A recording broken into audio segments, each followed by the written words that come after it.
Hi, everyone, and welcome to our Center for Southeast Asian Studies Friday seminar. I'm Laura Rosick, and I direct the center here at the University of Michigan. We're really pleased to have you here today. First and foremost, we'd like to thank our co-sponsors for the event today, the Department of Asian Languages and Cultures and the International Institute. And of course, we are always grateful for the support provided by the U.S. Department of Education National Resource Center grant, which makes much of our programming possible. Before we begin, I wanted to highlight a few upcoming events. The International Institute Collaborative Conference is Thursday, March 4th from 9 a.m. to 4 p.m. You're able to register. I want to highlight, we will have a couple of good speakers on Southeast Asia, and please take a look at the schedule that we send out in our weekly bulletin. If you would like to, if you have limited time, but would specifically like to see the speakers that day, I think they'll be really interesting, and we'll make sure to highlight them. We are taking a few-week break. We've had a lot of programming, and it's been a great February for us with a lot of involvement. So we are taking a little break until Friday, March 12th, when Sylvia Nam, who is from University of California, Irvine, will talk about making property out of air, experiments in urban form in Phnom Penh. Excited to have her come and talk. And we are really pleased today to have Diana Kim here from the Edmund A. Walsh School of Foreign Policy at Georgetown University. She's also a faculty member of the Asian Studies program. Her scholarship is animated by concerns with how modern states develop capacity to define people at the edges of respectable society, constructing what it means to be an illicit, marginal, and deviant. She received her PhD in political science from the University of Chicago and formerly held a postdoctoral prize fellowship in economics, history, and politics at Harvard University, and a CAORC fellowship with the Center for Khmer Studies. She teaches comparative politics and transnational histories of colonialism and empire in Southeast and East Asia. And we're particularly excited today to have her come in and talk about her first book, Empires of Vice, The Rise of Opium Prohibition Across Southeast Asia. This was published last year, and she's here to give us a little talk about it today. So Professor Kim, we're excited to have you, and please feel free to start when ready.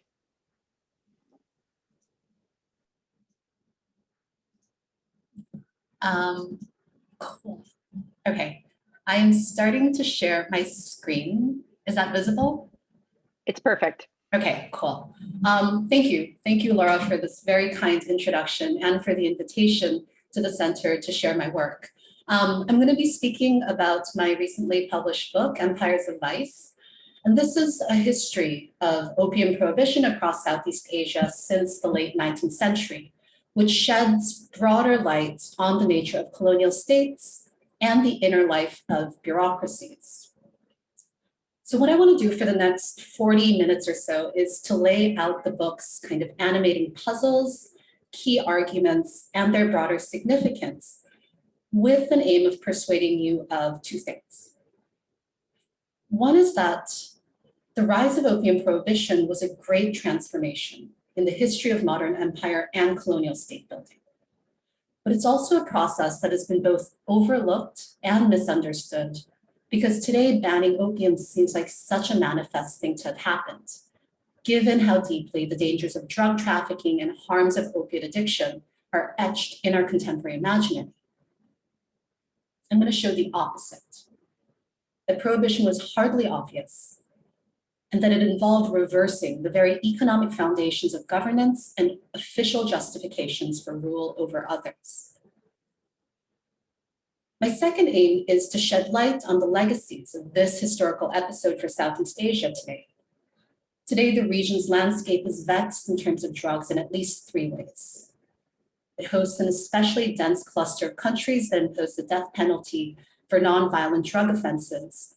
Of the above 30 countries in the world that retain capital punishment, a quarter of them at least are clustered in Southeast Asia.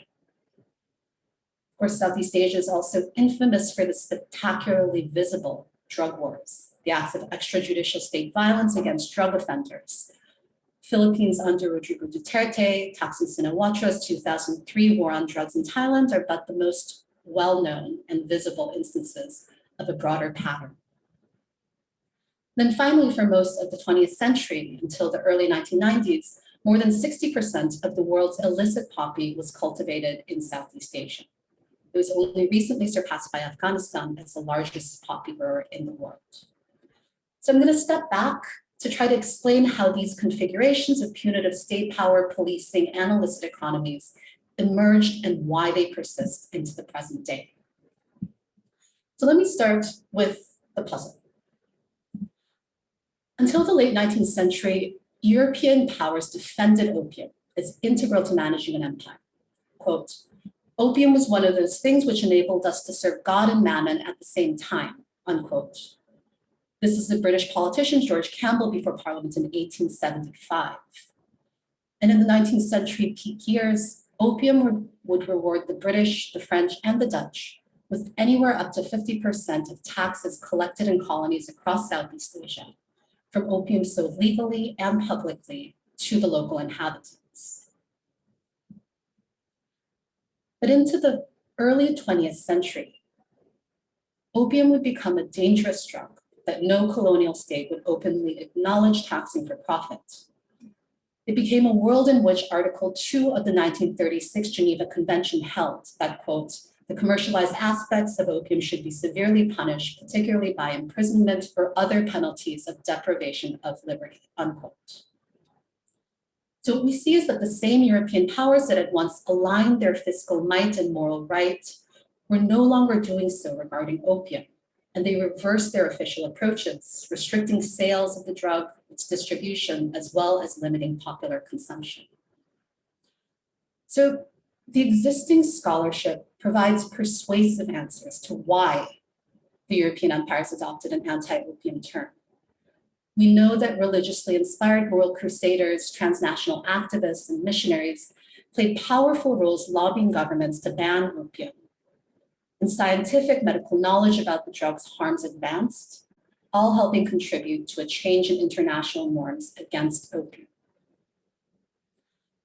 But what we don't have as good a way of explaining is how the colonial states in Southeast Asia were able to prohibit opium, which in effect was a quite heroic task, reconfiguring their fiscal and economic bases of overseas rule, which were built upon opium revenue, and reversing the official justifications for governance itself. So this is the larger puzzle that my book poses. How is this reversal possible? And the larger theoretical question at stake is, how exactly do states transform themselves? Who makes the process possible? The main argument that my book delivers is that bureaucracies matter.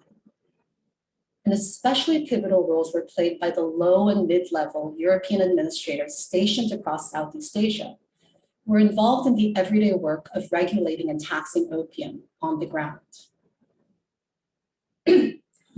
I show how these actors came to construct official problems about opium that were deemed politically actionable, such as moral epidemics of drug addiction, unsustainable fiscal dependency on opium revenue, and dangerous reliance on opium imports. What I really want to stress here is that these were all problems, yes, moral addiction, fiscal dependency, having to relax, but they weren't always actionable on part of the state. I argue that it required an accumulation of these problems, often constructed and authored by the local administrators. They needed to be accumulated and slowly eroded the colonial bureaucracy's own confidence in the viability of opium's commercial life, which in turn enabled anti-opium reforms to occur. So here's the kind of larger story. Despite of its largesse, opium for Southeast Asia had never been an easy thing for the colonial states to either manage or to give up, partly because of how the drug's consumption was treated as a colonial vice. So whether in 1819 Singapore or 18 Saigon, the many moments when European powers were rooting and beginning to expand territorial governance into the region, They were also starting to tax opium smoking as a peculiar vice among local inhabitants, but without clear conceptions from a regulatory perspective about what exactly defined a colonial vice, why it was a fiscal object, let alone what was justifying the state's control. And so, to borrow the political scientist Hugh Heckler's kind of formulation, if we think of states as usually puzzling before they power, that is, they figure out who and what they're governing, they categorize, they collect information about society. The opposite was happening for Southeast Asia in the realm of opium. The colonial states powered before they puzzled, and this overreach, the sequencing, would become a source of tension within the bureaucracy that subsequent administrators would inherit and struggle to manage. When I say tensions, the things that I'm talking about are often at first quite minor issues. The annoyances of everyday bureaucratic work that might come from, for instance, paperwork, poor labels, classification templates that are too crude to fit perceived reality, that were kind of adjusted and fixed locally within the bureaucracy. So for instance, Burma used religion to categorize opium consumers for a long time until administrators adjusted, realizing that 90% of their population was more or less in a single box for the Buddhists. And then within the appendices of excise reports, the statistical tables are altered to use ethnicized labels of the Burmese versus the Hindus and the Muslims. And then those become reconfigured into proper ethnic labels of Chinese, Indians, and others. So these are the little tasks of adjustment that were the stuff of everyday colonial administration. Often imperfect local solutions and makeshift ways of doing things, which would accumulate over time, slowly escalating and creating crises of internal legitimacy for the colonial state, which came to view opium as more trouble in a sense than it was actually worth. And it's at those moments when anti-opium reforms became possible. And so throughout the book, I use the term sort of strength of weak actors to capture the discretionary power of these local administrators and the type of repetitive and habitual work that they're doing that has larger effects. And I call that process a bureaucratic construction of official problems, really emphasizing how incremental it was and how it often happens beyond the intention or control of any individual administrator, but yet constantly propelled by their work. And so how this argument, this story differs from existing understandings of opium and empire is that we tend to look at the external pressures that weighed upon the colonial states to change their behavior. Thinking of the impetuses that came and weighed upon the high minds of empire, demands from the international arena, weighing down upon the colonies, or the demands of social actors, critics of opium. The story that I'm trying to tell here is one of an already ongoing process of change within the bureaucracy that at once predated and outlived the major metropolitan and international anti-opium reforms and sits awkwardly against many social movements. To develop this argument, the evidence from my book relies on around 22 months of archival research across Southeast Asia and repositories in Europe. And I focused on the opium monopolies. So let me just give a bit of background on what these actually were. They were the key institutions for centralizing colonial state control over markets, and Southeast Asia from the 19th century mostly relied on imported opium. There is limited domestic cultivation and production.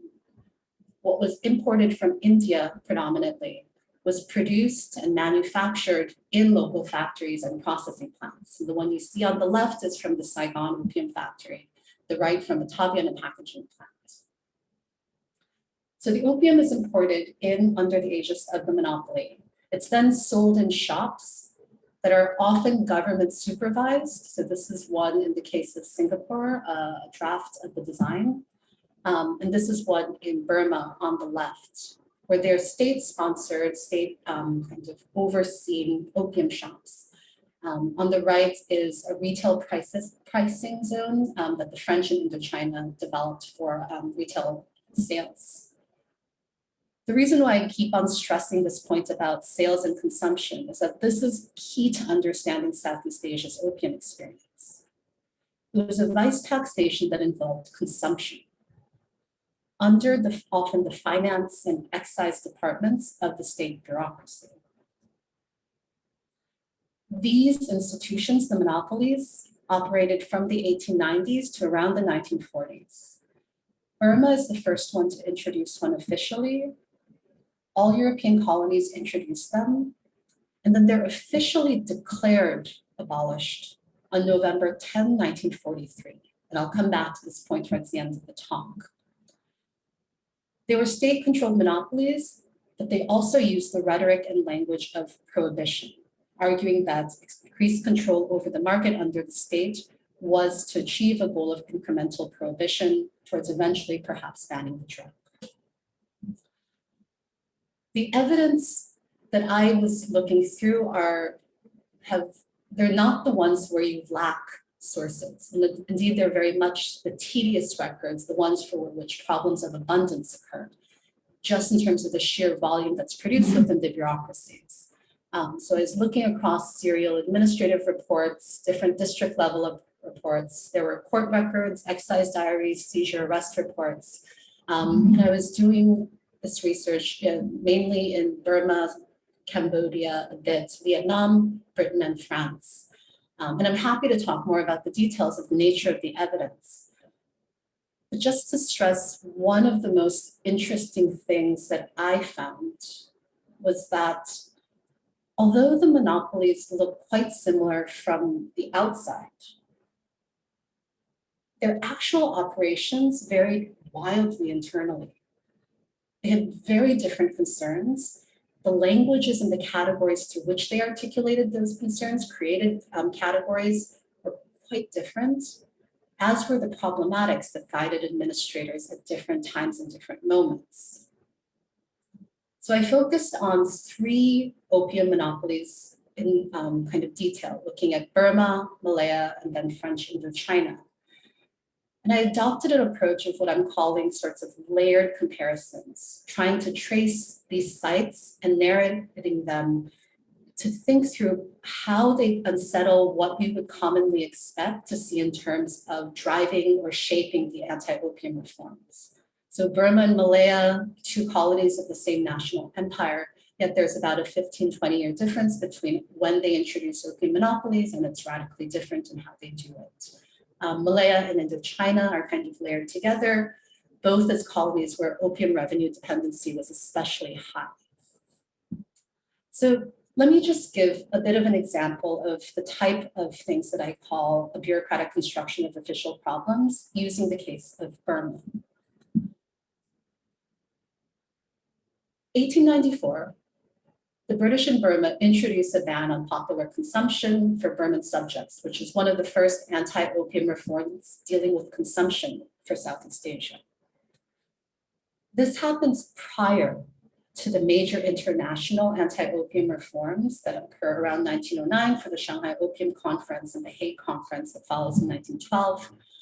And Burma, in many respects, is a kind of unlikely site at the time where you would expect to see the colonial state's interference, not least because Burma was administered as a province of British India extended to Bengal, which was the world's largest producer, manufacturer, and exporter of opium at the time. It also had a fiscal dependency on opium revenue that was reported to be over around 10%. So these anti-opium reforms in 1894 were guided in part by this idea that the Burmese were uniquely vulnerable to opium. And so for those, many, I'm sure in this audience were familiar with the kind of language of empires or anywhere in regarding state interventions towards vulnerable populations, this is fairly common, right? It seems obvious. But there is an underlying process of about 20 years through this particular language was constructed bureaucratically. I trace a strand of an administrative argument in the 1890s that says that there was a causal effect of opium consumption upon crime in Burma. And it's a really specific type of crime. It involves petty thievery, kind of stealing vegetables from neighbors, taking jewelry from mothers-in-law. They're kind of petty crimes that look but are indicative, according to the administrators, of a large moral decay within the colony. They called it, quote unquote, moral wreckage, and it was believed to affect more than at least 1 out of 10 of the colonial population. So hold on to those numbers. The first and earliest formulation that I could find of the moral wreckage argument was made in 1874 by a man named J.W. Mountjoy, who was the civil surgeon for a jail in the town of Akab, or Arakan, or today's Rakhine State, on the western coast of Burma. And Akab was the oldest and most unhealthy of the 11 jails in Burma at the time, and Mountjoy wanted to explain why. He conducted this comparative study of his jail to another jail in a similar environment and argued that all conditions equal, the Akab jail was admitting more opium users who were already feeble, making them susceptible to disease, especially malaria, cholera, and dysentery, more so than other places. And those diseases were the leading 3 causes of death within Burma's jails at the time. So you have this hypothesis that opium was causing disease, but it was really dismissed within the administration as sort of mere speculation, largely because he really didn't have any evidence. What he needed to be showing was that the Akab jail admitted more opium users than others, but those numbers were not yet being collected. This would change in 1877 when the Akab jail suffered an unusually large death cluster in a single year. And Mountjoy's successor looked back to invoke opium to explain this mortality crisis. And most importantly, he started to record opium-related morbidity and mortality patterns for the convicts.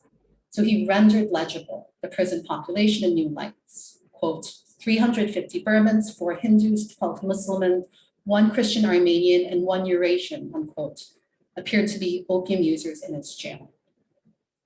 And these types of local kind of recording, problem perceiving, and solving exercises recurred. And into the 1880s, other jails were also looking to Akab, using a kind of recurrent approach, kind of learning, not quite standardized, to record who were entering the prisons with opium-stained bodies already. What were their crimes, how healthy they were. But the important thing to keep in mind here is that they weren't seeking to ban opium in any sense. More, the idea was locally focused. As jail administrators, jail surgeons, they wanted to figure out how to keep too many people from dying at once.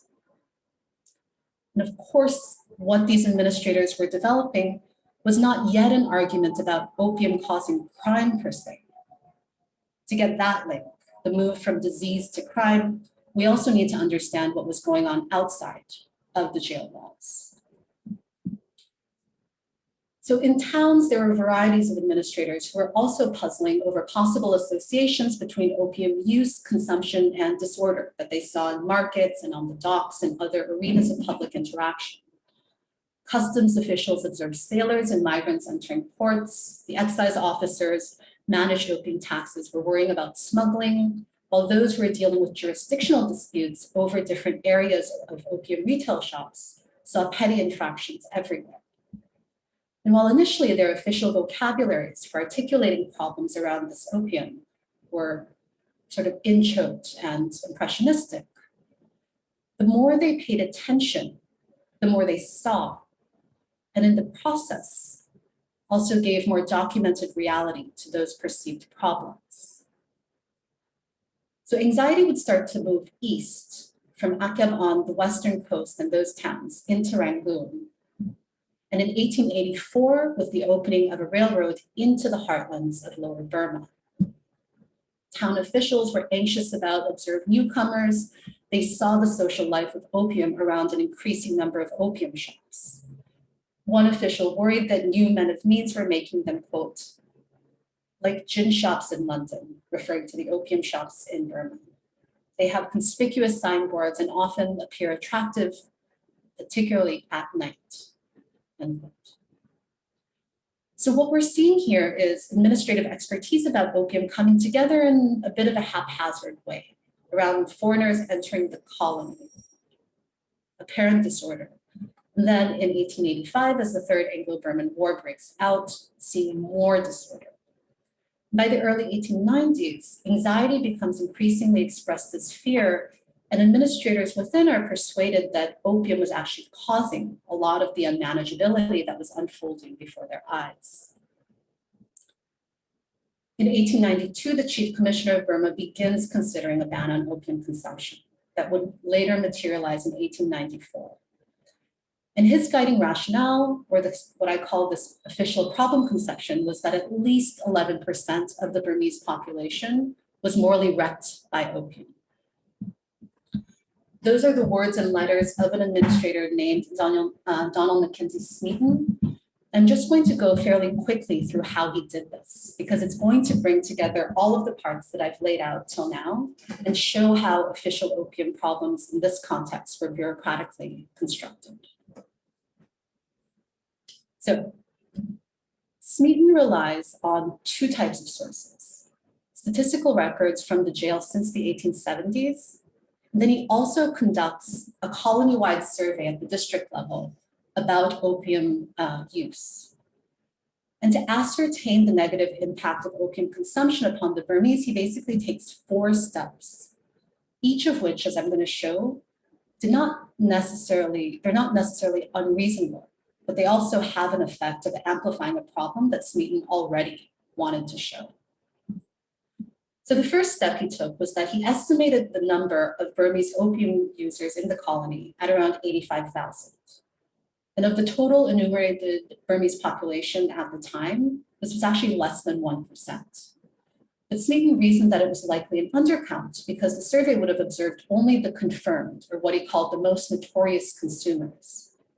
He was listening to administrators like this Major Parrott, who's one guy that I looked into detail, who claimed and professed to have long and intimate acquaintance with the province and the people, and insisted that he was convinced that the opium-consuming population is much higher.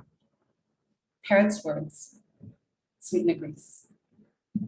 So Smeaton doubles the percentage to 2%. Then Smeaton wanted to know the effects of opium consumption in Burma.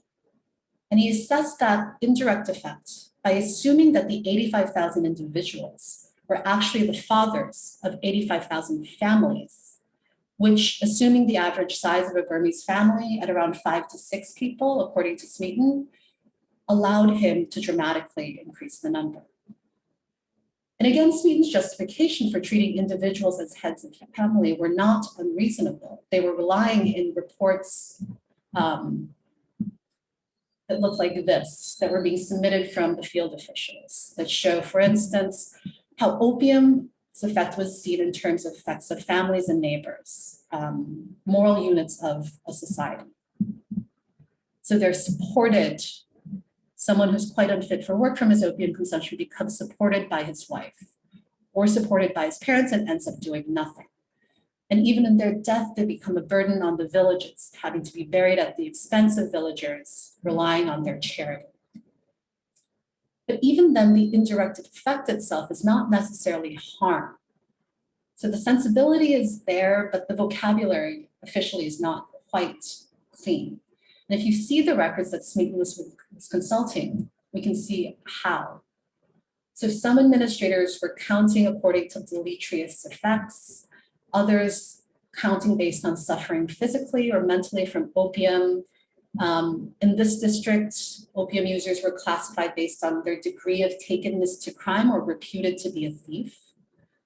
And Smeaton also goes back to the records from the archival jail, where we began in the 1870s, where the administrators had continued to count, classify, adjust all of their rubrics, and were giving reality to long perceived problems of opium consumers and crime in terms of, as you can see here, emaciation, debility, impotency, melancholy, and wandering thoughts. And what Smeaton does was he tamed all of this under a capacious category of moral wreckage. He equated opium consumption for Burmans as harm to families or soon to happen. And on that basis, he arrived at the fourth step of his calculations. He writes, therefore, 11% of the families in Burma have fathers who are habitual opium users. So Smeaton's calculations are actually more complicated than this, but just to bring the story to its end now, I want to draw your attention to the consequences that followed from his reasoning and the 20 years worth of administrative paperwork and interpretations that it drew upon. So in the short run, his calculations were accepted as a statistical fact about colonial reality. As we see in this table, morally wrecked became used to classify a type of opium consumer in association with crime. And the category itself would also inform high politicians and officials as a form of self-professed expert knowledge by an administrator familiar with opium's dangers in Burma. This is Smeaton being questioned by the Royal Opium Commission in 1893 about his morally wrecked label. And not only the sensational language, according to Lyle, the chairman of the commission, but also this kind of posited causality of consumption leading to crime among the Burmese. That is, the metropolitan official preferred to think that Burma's high crime rates could maybe explain its opium problem, suggesting that the criminals were simply more prone to using opium, to which Smeaton categorically contradicts him, arguing that that crime was the effect of opium consumption, hardly the other way around. And he sent his notes, reports, testimonies of fellow administrators to provide empirical evidence, which he claimed had a privileged authenticity based on their direct observations and experience on the ground. Then finally, the fact that at least 11% of the Burmese population were quote unquote morally wrecked by opium was acknowledged as evidence of extraordinary circumstances in this province under the administration of linked to British India. And in 1894, there are provincial adjustments made to the 1878 All India Opium Act that sanctions a ban on popular consumption only for Burma. So the main three case studies in my book unfold in similar ways, tracing how official problems relating to opium emerged, escalated, and consolidated into politically actionable causes for the colonial state against opium. So in Malaya, I focus a lot on the fiscal dependency on opium revenue, while in French Indochina, I look at tensions that arise from importing opium and border tensions, especially with China. I'd love to talk more about them, happy to during the Q&A, but for now I'm going to start concluding by clarifying the broader significance to thus understanding opium prohibition for Southeast Asia. Okay, first, in the histories of opium and empire, opium for Asia is almost treated synonymously with the opium wars and the great trade flows between India and China, compared to the transatlantic slave trade in terms of the physical injury that mass opium consumption within China occasioned. And usually the explanation for the decline of the India-China trade is very much the moral crusaders. They led to successful changes in anti-opium norms. We see formal reforms in Europe and the United States and under the international community. And really 1906 to 1913 becomes a critical turning point in existing histories, because this is when India and China, British India, signed the Anglo-Chinese opium agreements, which commit to reducing India's exports within 10 years. And China, in turn, promises to curtail its domestic poppy cultivation. So those political reforms are understood as being enabled because the economic interests of the British had already kind of diminished. There were changes in the global political economy for opium. The volumes for Indian opium exported had already been declining in the 1890s, and starting in the 1880s, and then starting in the 90s, the value, so its share of total Indian exports already declined. So there's an argument that, well, prohibition and kind of political gestures were easier because economic interests were diminished. What Southeast Asia really does is it shows that this is not necessarily incorrect, but that it is incomplete sort of story. So after, and the blue bar here is the India to China trade. After that declines, the British trade settlements, Indochina and the Dutch East Indies continue to import from India, opium from India, and this continues until at least 1935 officially. This helps really underscore what is special about the region in light of how the Europeans taxed opium consumption as a colonial vice, fostered state-sponsored markets for consumption, which is very much unlike the context of India and China, where state involvement was more about production in the export economies. The fiscal dependency tied to consumption in Southeast Asian states was high, and it was also complicated. It entailed regulating directly the habits of people, which made reversing policy an especially complicated matter of governance because it was stubbornly entrenched in the very foundations of colonial rule. That leads me to the second significance. So the legacies of colonial opium monopolies help shed light on Southeast Asia's vexed illicit drug economies today and the clustering of extraordinarily punitive states. Opium prohibition was a process of colonial state transformation that was imperfect and incomplete. In the most direct sort of sense, the infrastructures of the European colonial opium monopolies continue during World War, under Japanese occupation, as the open doors of this opium shop in occupied Sunan in 41 illustrate. The infrastructures of the opium factories, their supply and distribution networks, and retail sale practices remain fairly robust. The European powers withdraw, when they withdraw from Southeast Asia during the war, declare from exile that the opium monopolies will be officially abolished upon the war's end. November 10, 1943 is the year for which that kind of agreement occurs across the British, Dutch, and the French. But when the war comes to an end, the monopolies are actually temporarily revived as an emergency source of financing for post-war reconstruction and for counterinsurgency. So this document helps illustrate the ways in which the Southeast Asia commands, the Allied forces, anticipated that they would have to reopen opium shops, temporarily acquiesce to local consumption and cultivation during the after the war ended. I want to give a shout out to really interesting work that's being done from many historians of Southeast Asia into the post-war period. Brilliant works by Christian Lentz shows how in northern Vietnam, others for Laos, how illicit poppy cultivation was permitted to buy the support of Hmong growers to prevent them from joining the Viet Minh. And of course, Alfred McCoy's kind of seminal work demonstrates this very clearly. Surplus opium left over in the factories are also sold for foreign currency.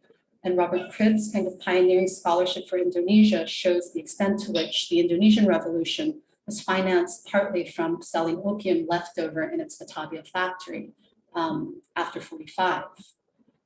And then one thing that I show in my book is how Singapore and Malaysia, the opium revenue reserve funds that were created in 1920s, become merged into general revenue surpluses in post-independence budgets.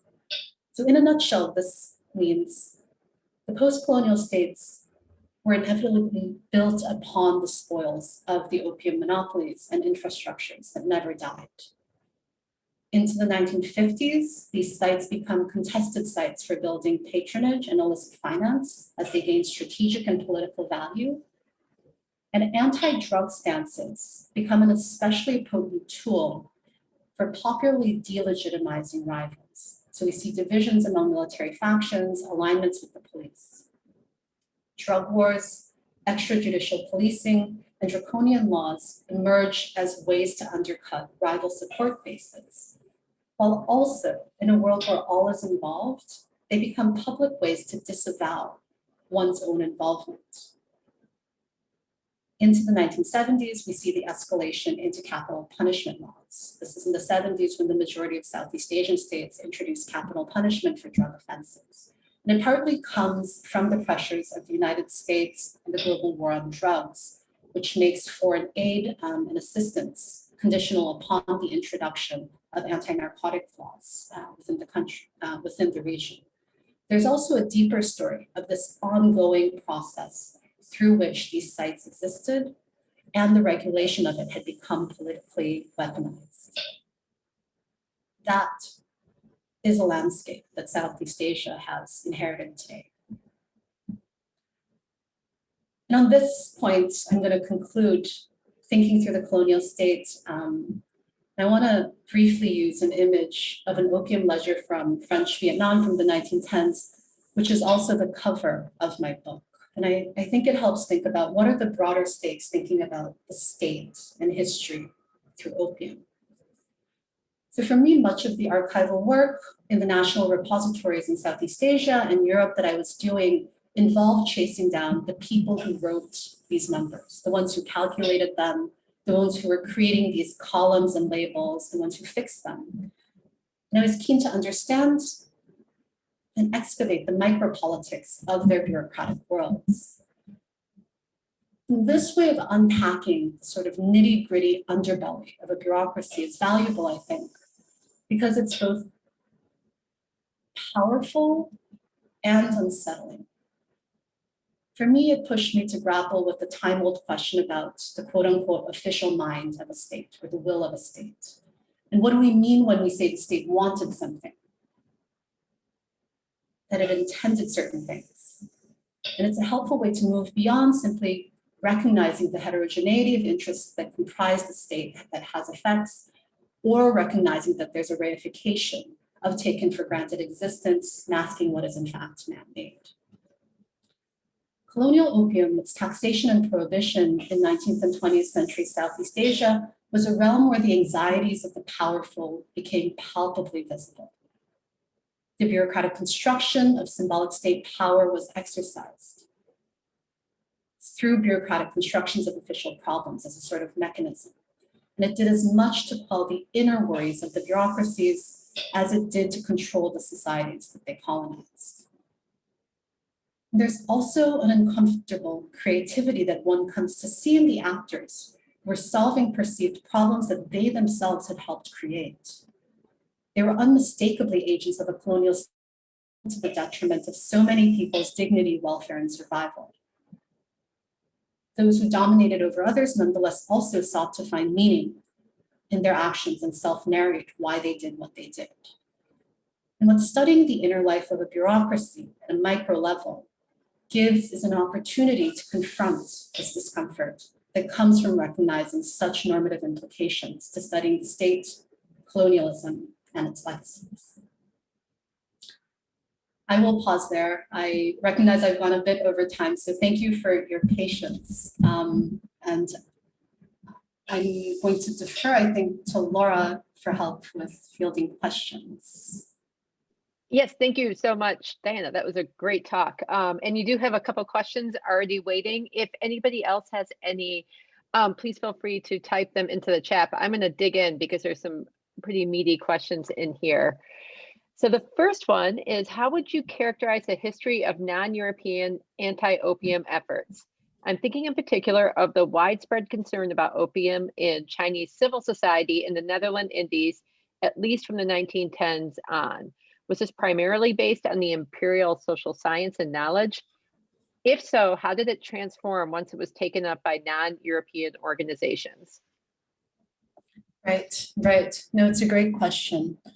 I mean, in addition to the Dutch East Indies, the extent to which Chinese intellectuals, doctors in the Strait settlements, elsewhere in parts of the Malay states, problematize opium consumption as a problem among a quote unquote ethnic community is so salient to the story of how opium prohibition occurs. There's wonderful scholarship done by Carl Trocchi, of course, on this, Jim Warren's work on the rickshaw pullers in Singapore and the kind of spirals of suicide that come from excessive opium addiction have been guiding points for me in thinking about this. I would have to think about what a history of that focus would look like. Thinking through how it aligns or misaligns with the history of the European bureaucracies that I tell. It's a story of, I mean, it's in many ways a tragic narrative. There was so many petitions that I saw from local intellectuals, creating kind of opium treatment centers in Singapore especially, asking the government, telling the British, ban opium, this is detrimental to the health of the community. And it always kind of falls on the desks of the administrators. They pay attention to it. If anything, they discuss them in great detail. But unless it's linked to larger concerns about Chinese unrest, unless it's linked to a lot of money, it didn't really shift a lot of the policies that the administrators would introduce. And so I have this weird file. I'm sure many students who are in the audience and others who are writing, you have this file when you're writing the dissertation and you're writing the book where you save all of these bits that can't fit into the book, but you know are so important. And the story of the local anti-opium critics, the social movements, is crucial to it. And I would love to see that expanded further. Great. Our next question, this is great. So as a public health, I'm an epidemiologist, so I read that in the quantitative nature, public health solutions and things. So I thought a lot about that. And Dan Slater, who's here at our Weiser Center for Emerging Democracies, has a question. I'm wondering if we can invert your argument and apply it to how states locate solutions as well as define problems. Can local bureaucratic knowledge that certain local policy interventions solve local problems bubble up to shape national welfare policies? I'm thinking especially of reform era Chinese and Vietnamese policy experiments and practices at the local level that then became generalized.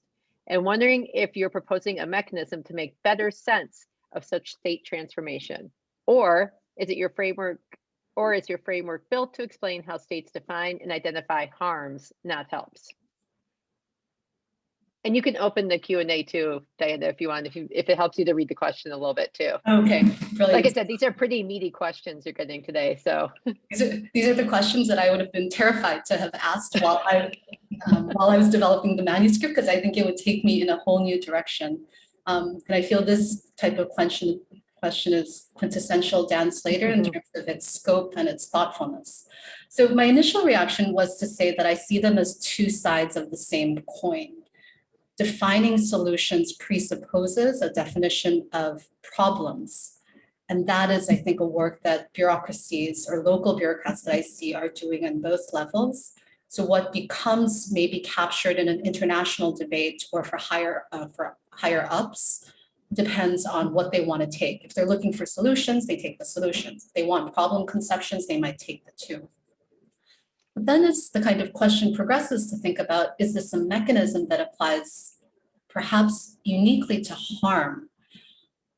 I want to hedge my initial answer to say that I do think there is something about what becomes, so these types of problem conceptions and solutions are especially persuasive when they deal with quote unquote vulnerable or harm related, the darker side of societies. And I think in part it's because there's delegated authority to deal with them. And also, and maybe this goes back to the original question, because in a way, the moral argument that social organization, so the kind of adamant kind of moralizing of problems is so, to the ears of administrators, so shrill sometimes, that it's easier to block it out. And so they'll defer more to administrators, or at least that's what I saw in opium. I was really struck by how much of an echo chamber opium policy looked like, partly because I came from an understanding of a literature that has paid so much attention to the moral crusaders, to religious actors, missionaries, doctors, So I thought the administrators would be trying to figure out, okay, how do we balance all of these guys? Which is kind of true, but that's never, or in what I've seen, that's not what makes them shift their policies. So my answer would be yes and yes, you're right for both. Great. Our next question comes from Emma Willoughby. She is a PhD student in public health here at Michigan. And she wanted you to speak to how the ideas of racial superiority played in the colonial records you analyzed. That's a brilliant question. So one thing that I was very keen on doing in writing this book was to not take for granted that opium consumption was a Chinese problem for Southeast Asia. That is the predominant interpretation, and indeed I think it's true in many respects. The Chinese were the majority consumers, and everywhere except the Dutch East Indies, there was a more majority indigenous population, but everywhere else, the enumerated population is the Chinese. And we have strong understandings that this was racially shaped in terms of allowing opium in tax farms to supply Chinese migrant workers, especially males, to increase their productivity. And we also understand that it's kind of linked to the higher upper class as a luxury habit that was predominantly Chinese. So that's right. But two things to keep in mind is that the category of race, in terms of a kind of social Darwinist kind of biological determinism that's rigid during this time period, is not fine enough to get at explanations of what specific races have what particular tendencies. It's too much of a catch-all category. So it can always be said that it was about kind of racial denigration of the Chinese.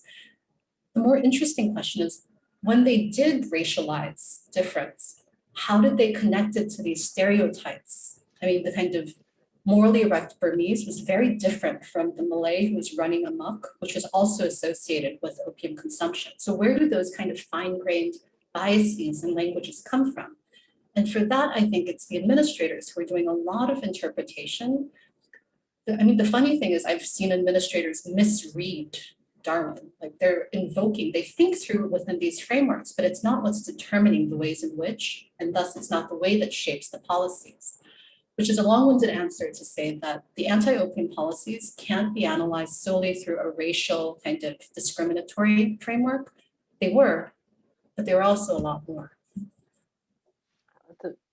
That's a great answer. Per Castle, who's a faculty member here at Michigan, thank you for a very rewarding talk, and appreciate the way you move the attention on opium away from China.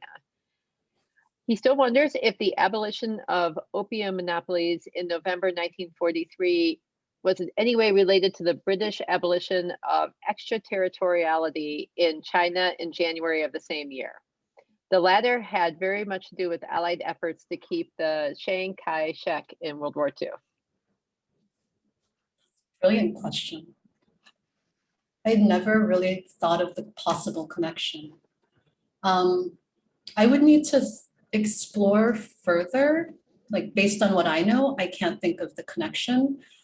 What I've seen for Southeast Asia, the way that November 1043 is introduced is it's a lot to do with the Americans, and Americans in Burma, especially, where they complain to the British that opium addiction among their troops is a huge problem. And by the way, we're in the midst of all of this war and we can uproot a lot of the kind of damage that you guys have done to these colonies. Why don't we ban opium too? And so it's kind of a bone that the British partly throw because they're annoyed about the Americans' complaint while they're doing joint allied kind of exercises in Burma. There's a really interesting story of coordination in terms of timing. The British are let me get this right. The Dutch announced first that they'll close the opium monopolies. The French agree, but they wait to announce this because the British asked them to wait a little bit so they can get approval to do it all together. So it emerges as this coordinated thing all at once. But the internal dynamics I see was happening in response to the Americans' kind of annoyance. that leaves open the possibility that what's going on in China could very much have been related to French anxieties or Dutch anxieties or even the British. I would love any suggestions that you might have for ways that I can chase that down. It's fascinating. Great. So I want to make sure to get this question in. It's from An Nguyen, who is from Vietnam, is neither a student nor an academic, but found your book intellectually stimulating and engaging and finished it in one sitting. While reading, this person was often reminded of the tongue-in-cheek joke among the Vietnamese that we wish we were colonized by the British instead because the French seemed quite hapless and inept in comparison. And in your book, you briefly mentioned the value of feeling uncomfortable while exploring the underbelly of bureaucracy while acknowledging the domination and exploitation nature of colonial powers, because the narratives of either blaming or pitying is no longer feasible. My question is, how did this value inform your approach to writing this book and how you're approaching your future work? Oh, wow. First of all, thank you. I think that's the highest compliment for a book, to say that it was read in one sitting. I'm very grateful. I wanted to make sure to get that one out there for you. It was super. I think that just made my day. And I can give two types of answers. One is an analytical answer, which is that it informs how I go forward. So my next projects will deal with issues of caste discrimination, which we often think in terms of Dalits in India. But there's a kind of more transnational history that spans into East Asia, across Japan, Korea, and other sites. And that's what I want to be exploring, understanding how these discriminatory stereotypes emerge. The thing that I would take forward from here is, one thing I've done in the book or tried was to separate intention from outcome. The things that we see as the state wanting to have done or its agents as seeking to do, I think are very valid things to look at. I don't want to dismiss this kind of official mind approach. But I think there's a really complicated line that links it to any kind of outcome that happens. And I think it's really worth focusing on that process. I mean, social scientists will call it the mechanism. I think really good work can be done by thinking about the how question, the mechanism, the complexity of the process. So that's how I would do it analytically. I mean, an interesting thing that's going to happen personally for me in my next project is that I will deal with the issue of Korea and Japanese colonial rule. So I'm a Korean national, but grew up in the United States. And so there's a way in which writing the history of Southeast Asia was writing not about my own country. I think I'll take that question square on in the next project, thinking about how Japanese colonial legacies shaped Korea. And I'm quite curious to see how it will affect me. So that's, I guess, kind of quick answer for now. Thank you. And probably a good place to end on. We're not going to get to all the questions. I have to apologize, but Diana will give you a copy of the chat, and please feel free to throw your email address or anything in there if you'd like for her to contact you, or I'm sure your email is available on the Georgetown website. But I did want to thank you for a really enjoyable talk. That was really great. And thank everybody for attending our Southeast Asian Studies webinar this week. And we hope to see you in a few weeks, and have a great weekend. So thank you, Diana, and thank you, everybody. Thank you.